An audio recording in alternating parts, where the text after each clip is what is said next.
Joshua, Chapter 11. Read by Joe DeNoia, Chesterfield, New Jersey.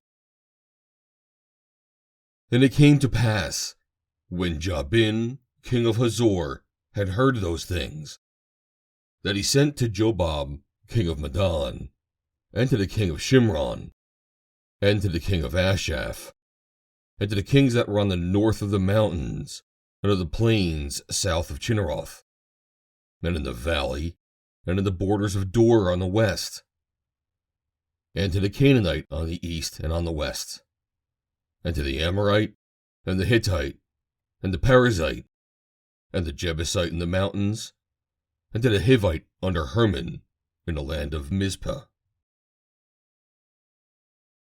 And they went out, they and all their hosts with them, much people, even as the sand that is upon the seashore in multitude, with horses and chariots very many. And when all these kings were met together, they came and pitched together at the waters of Merom to fight against Israel.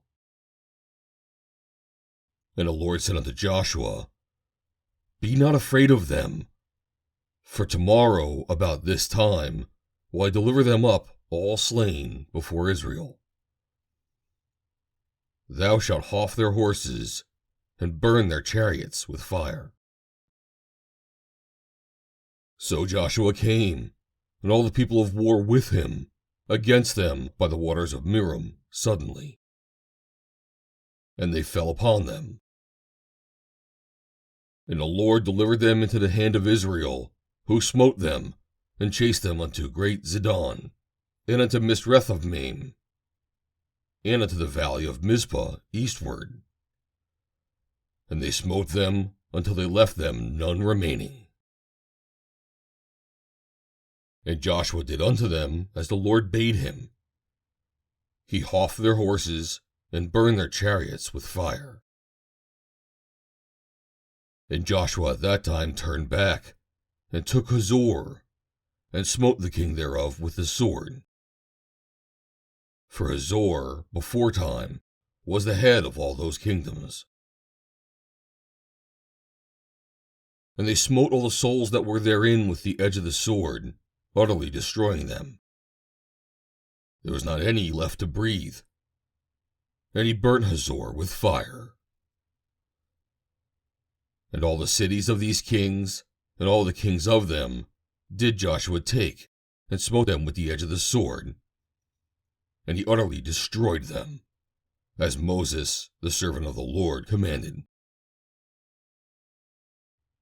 But as for the cities that stood still in their strength, Israel burned none of them, save Hazor only. That did Joshua burn. And all the spoil of these cities, and the cattle, the children of Israel took a prey unto themselves. But every man they smote with the edge of the sword, until they had destroyed them. Neither left they any to breathe. As the Lord commanded Moses his servant, so did Moses command Joshua, and so did Joshua. He left nothing undone of all that the Lord commanded Moses. So Joshua took all that land, the hills, and all the south country, and all the land of Goshen, and the valley, and the plain, and the mountain of Israel, and the valley of the same, even from the Mount Halak that goeth up to Seir, even unto Baal-gad in the valley of Lebanon under Mount Hermon. And all their kings he took, and smote them, and slew them. Joshua made war a long time with all these kings. There was not a city that made peace with the children of Israel, save the Hivites, the inhabitants of Gibeon. All other they took in battle. For it was of the Lord to harden their hearts, that they should come against Israel in battle, that he might destroy them utterly, and that they might have no favor. but that he might destroy them, as the Lord commanded Moses. And at that time came Joshua, and cut off the Anakims from the mountains, from Hebron, from Debir, from Anab, and from all the mountains of Judah, and from all the mountains of Israel.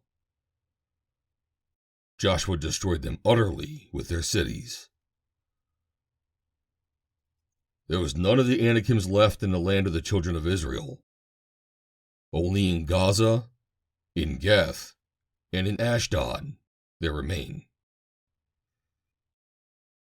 So Joshua took the whole land, according to all that the Lord said unto Moses. And Joshua gave it for an inheritance unto Israel, according to their divisions, by their tribes. And the land rested from war.